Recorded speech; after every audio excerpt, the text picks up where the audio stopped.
He can be replaced anytime. Chris had used me, looked down on me, and scolded me. My pride was in shambles. But one day, a turning point came, and my situation changed. Starting today, I've been appointed the new CEO. What? Chris, the manager who always looked down on me, boasted about becoming the next CEO and strutted around arrogantly, unlike me, who quietly did my job. But his time was running out. Soon, I'll bring him back to reality. So completely that he won't be able to recover. I'll make him regret all the suffering he's caused me. I am Jack Moore, a single, dedicated businessman. Working for a local company, Sons Corporation, I lead a busy life. Since joining the company, I've worked diligently without complaining, and now I'm in my mid-40s, with more young employees joining and getting promoted one after another. I paid no attention to promotions and just focused on my work. Some people ask if I have any hobbies outside of work, but to me, work is like a hobby. A workaholic. I've been called that, but I take it as a compliment. Colleagues, subordinates, and even bosses often rely on me if they have any issues. Whether it's work problems or interpersonal relationships, I believe it's my job to listen and guide them to solutions. Creating a better work environment for everyone is also important. I'm not exactly a behind-the-scenes hero, but if it's for the company, I'm satisfied with that. One day, a man named Chris came from the headquarters. I'm Chris, the manager who will soon become this company's president. Things won't be the same now that I'm here. Prepare to be driven hard. Chris, who is a decade younger than me, is already a manager. It seems the company has high expectations for him. Maybe that's why he can even claim he'll become the president. Listen to the future president's orders properly, otherwise, I'll put you on the fast track to being laid off. Unlike me, he has momentum and a strong presence that pulls everyone along. However, his attitude and words feel completely off. But my work doesn't change. I'll just keep doing the tasks given to me, as always. But Chris didn't approve of that. Hey old man, is this all you can do? Just things anyone could do? No, I'm just doing my job. How is that a job? Even a kid could do that. You're no better than a salary thief. He made snide remarks about my work. It was the first time anyone had said such things to me, and I couldn't help but pause. Look around. Everyone here is younger than you and eager for promotions. When there's someone who can't do the job, it kills everyone's motivation. Just get out of here. Why did he have to say so much on our first meeting?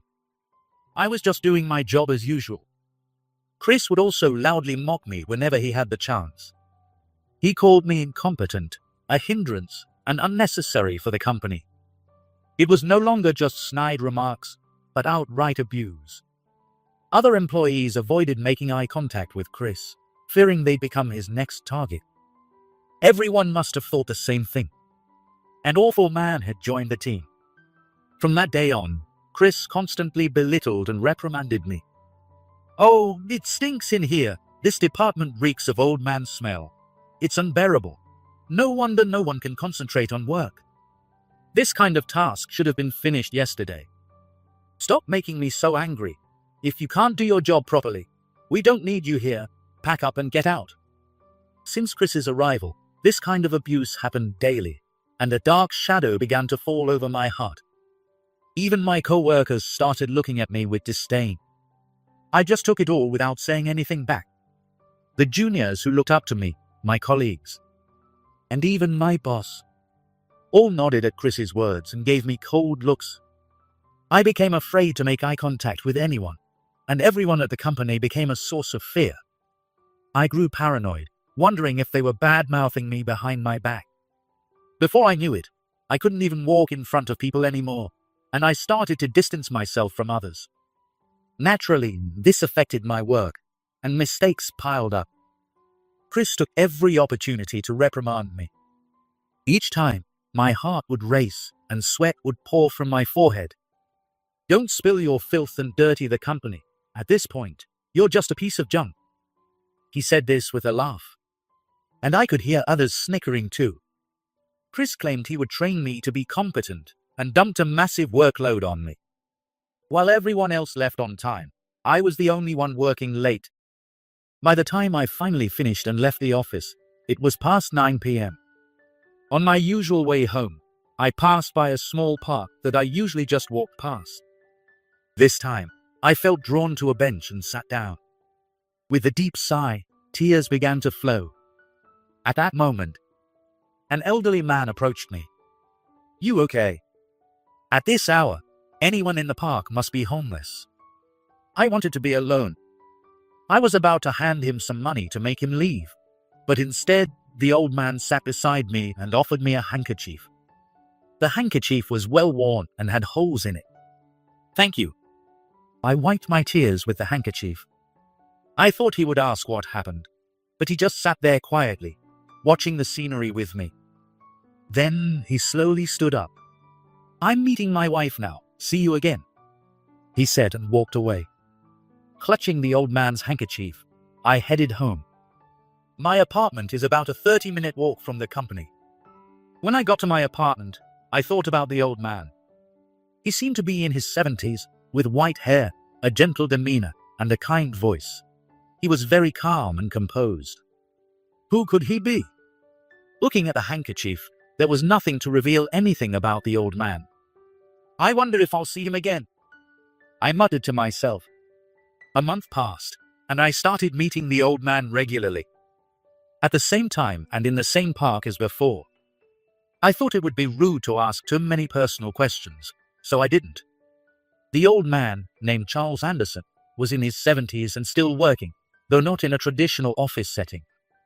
It must be tough for someone in their 70s to work physically demanding jobs. Health is the most important thing, after all. Health is important, but I never thought it was tough. I love my current job. Seeing Mr. Anderson talk so happily made me look down involuntarily. Do you dislike your job? I like it, but right now, I hate it. I told Mr. Anderson about everything that had happened to me. I told him how I've always been the most dedicated to my work, that this company is very important to me, and I want to repay it through my work. But when my boss Chris arrived, all my efforts seemed meaningless. Every word he said made me feel more frustrated, and I was on the verge of tears. Mr. Anderson, who had been listening silently, slowly began to speak.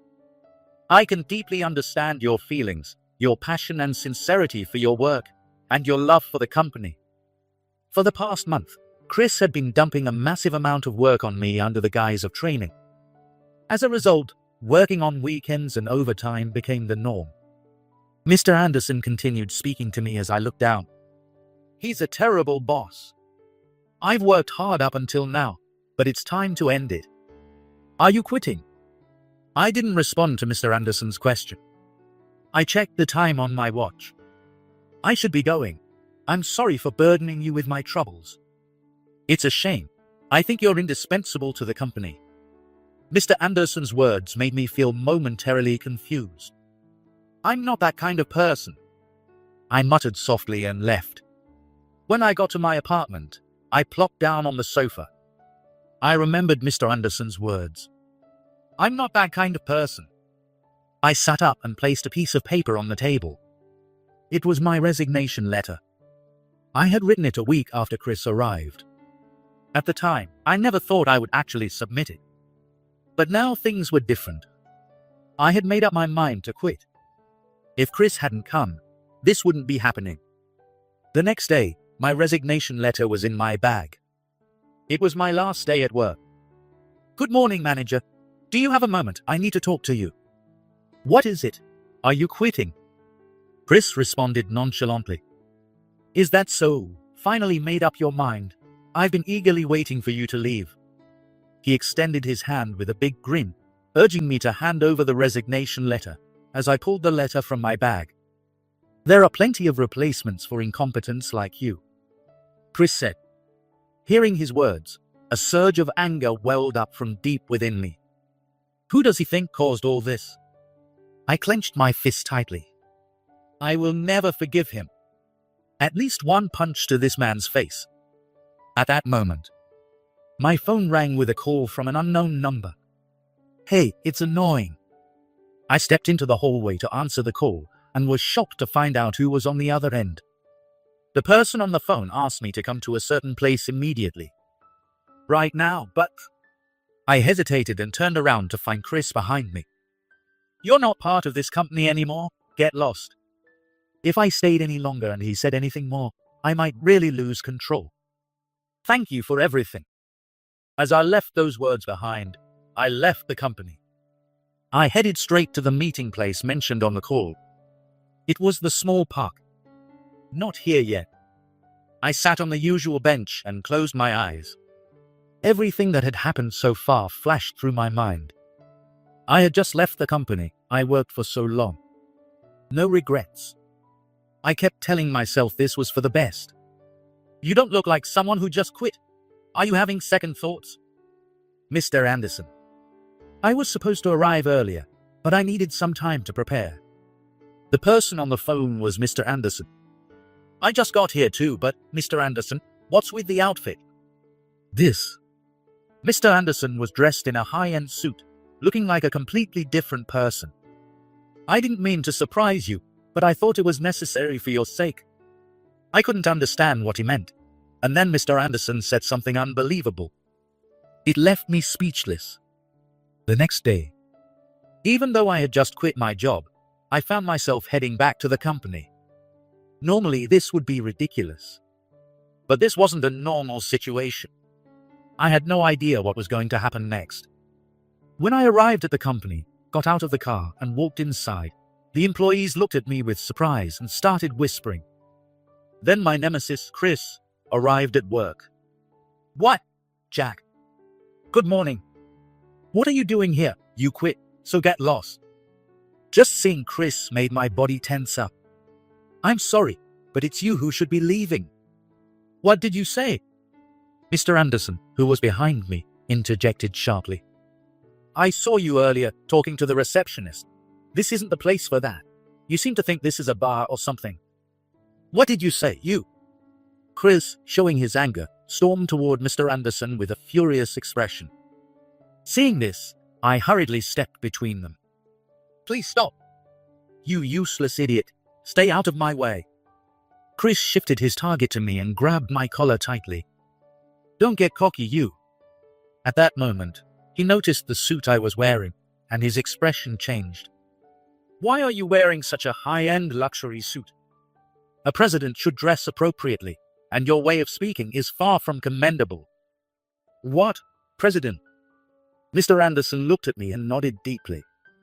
Effective today, he's been appointed the new president. What? Didn't you hear? This is the new president of the company, Mr. Jack Moore. Chris seemed unable to comprehend what was happening. It was understandable. The subordinate he looked down on just yesterday was now standing before him as the president. You've got to be kidding. Why is someone like him the new president? I'm the one who deserves to be president. The fact that you're claiming to be suitable for the role reveals your true character. What did you say? Oh, did I hurt that high pride of yours? I haven't said anything wrong.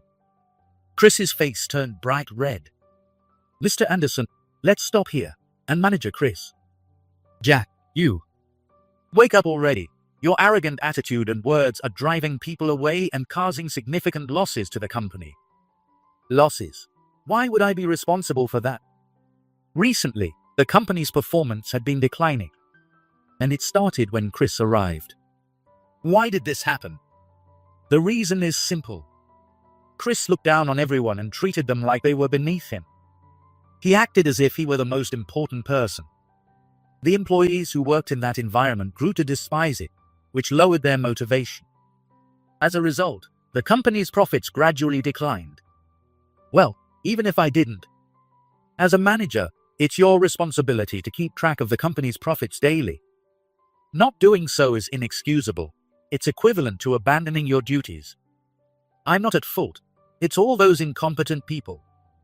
He's the typical example of someone who can't see his own faults. To Chris, it's always someone else's responsibility. Mr. Anderson sighed deeply. Talking to him is pointless. President Jack, he must be held accountable. We should decide on his punishment at the next board meeting. Yes, that's a good idea. Right after Chris apologized. I'm so sorry. I'll make sure this never happens again and will speak to everyone about it, please. Don't punish me. Even if you stay, you won't change. That's evident from your past behavior. Accept it. Chris was left stunned and defeated. President Jack, you must be exhausted on your first day. This will change the atmosphere in the company and naturally restore everyone's motivation. I never expected such a situation on my first day as president. But in the end, it was for the best for everyone and the company. Mr. Anderson spoke with satisfaction. But one thing still bothered me.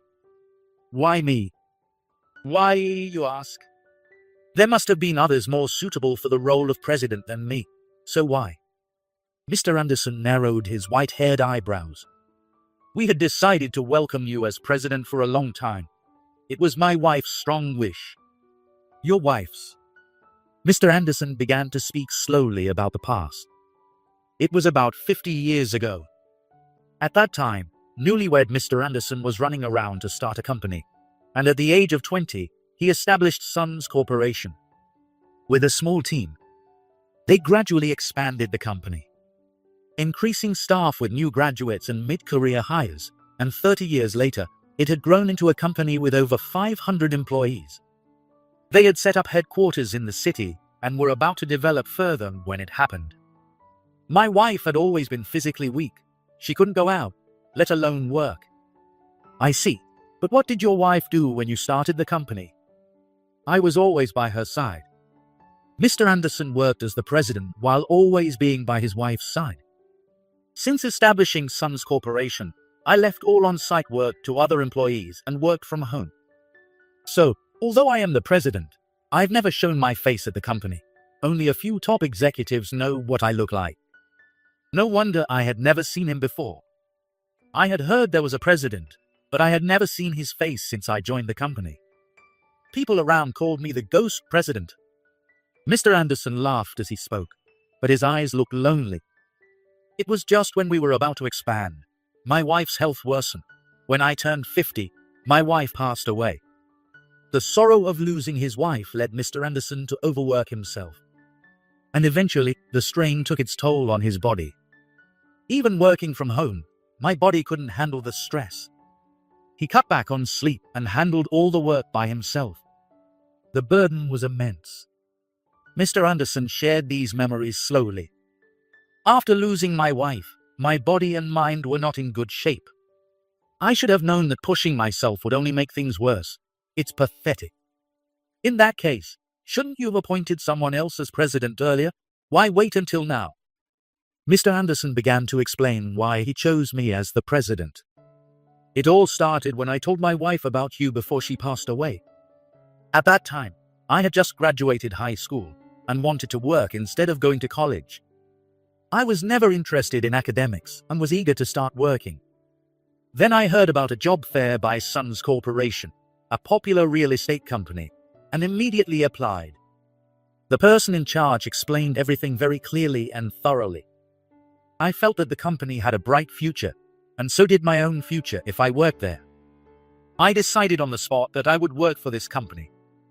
I submitted my resume that day and passed the interview. Since then, I've dedicated myself to this company. Mr. Anderson heard about this from other senior executives and became interested. At the time, you were only 20, but your diligent attitude and ability to harmonize with others stood out. I found myself genuinely impressed by you. I never knew I was so highly regarded. But it was my wife's comment that solidified my decision to make you president. When I told her about you, she smiled and said you would be a perfect fit for the next president. Seeing her smile, I realized she was right, and I made up my mind. Is that so? So, please don't say you're not suitable.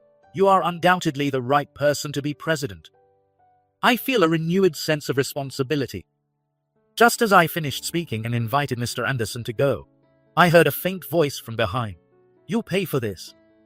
When I quickly turned around, Chris, who had been silent until now, was charging at me with a furious expression. You. Chris's scream echoed loudly in the lobby. But in the next moment, no. Chris was tackled to the floor by a nearby security guard. Even then, Chris kept shouting, "Let go." I slowly approached him and grabbed his face firmly. "Enough already." My voice echoed through the lobby. "Do you know how many people wanted to quit the company since you arrived? Every time, I convinced them to stay. If I hadn't, you'd be the only one left in the sales department by now, and you could have destroyed the company's future too."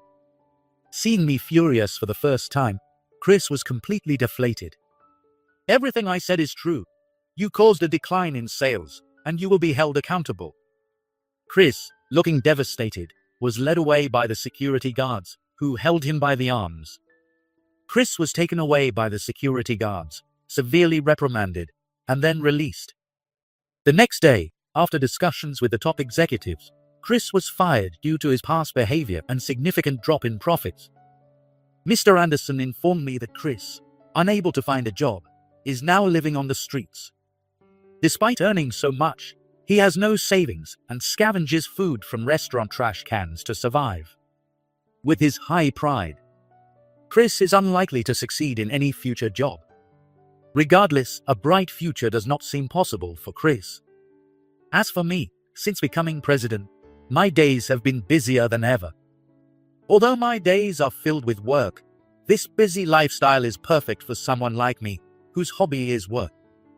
Of course, there are many things I don't understand, and sometimes I feel lost, but there's always someone reliable to help. President, you seem tired. Is there something troubling you? It's a very special person's birthday today, and I don't know which place to book. Do you have any recommendations? In that case, how about the small park near the company? It would be a perfect place for some nostalgic conversations. Let's go with that. We'll reminisce about old times. Celebrating a birthday in a small park. I want to cherish this relationship moving forward.